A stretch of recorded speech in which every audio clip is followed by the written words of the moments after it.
WhatsApp update மாதிரி இருக்கிற virus எல்லாம் அப்டேட் ஆகிட்டே வருது. அது போதாதுன்னு புது புது வைரஸ்களும் வந்தபடியே தான் இருக்கு. அண்டை மாநிலமான கேரளால ஒரு பக்கம் நிஃபா வைரஸ் வேகமாக பரவிட்டு வர நிலையில பிரேசிலை ஓரபவுச் வைரஸ் அலற விட்டுட்டு இருக்கு. இதுவரைக்கும் பிரேசில்ல இந்த வைரஸ் தாக்கி 2 பெண்கள் உயிரிழந்திருக்காங்க. அரிய வகை வைரஸான இந்த வைரஸ் தாக்கி உயிரிழப்பு ஏற்பட்டிருக்கிறது அதிர்ச்சியை ஏற்படுத்தி இருக்கு. ட்ரினிடாட் மற்றும் டொபகோல தான் 1955ஆம் ஆண்டு இந்த வைரஸ் முதல் முறையாக கண்டுபிடிக்கப்பட்டது. பிரத்யேக சிகிச்சைகளோ அல்லது தடுப்பூசிகளோ இல்லாத இந்த ஓரபவுச் வைரஸ் தாக்கப்பட்டவர்களுக்கு டெங்கு அறிகுறிகள் போன்ற அறிகுறிகள் தான் வெளிப்படுறதா சொல்லப்படுது. இந்த வைரஸ் தொற்று நோய் போல வைரஸ் உள்ள இடங்களுக்கு போனாலும் அந்த நபரை தாண்டி இன்னொருத்தருக்கு பரவாதுன்றதும் கொஞ்சம் ஆறுதலான தகவல். கொசுக்கள் மற்றும் மிட்ச் அப்படின்ற சிறிய வகை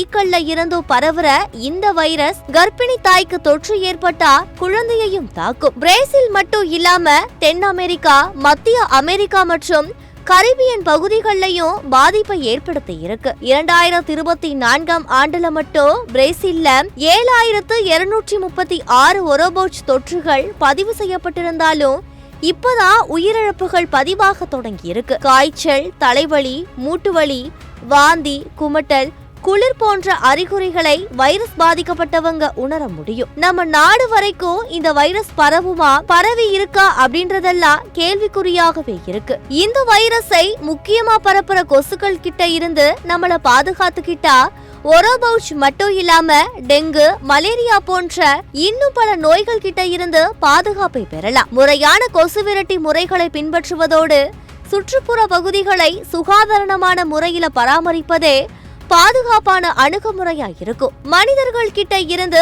மனிதர்களுக்கு இந்த வைரஸ் தொற்று பரவ வாய்ப்பில்லை என்பது குறிப்பிடத்தக்கது.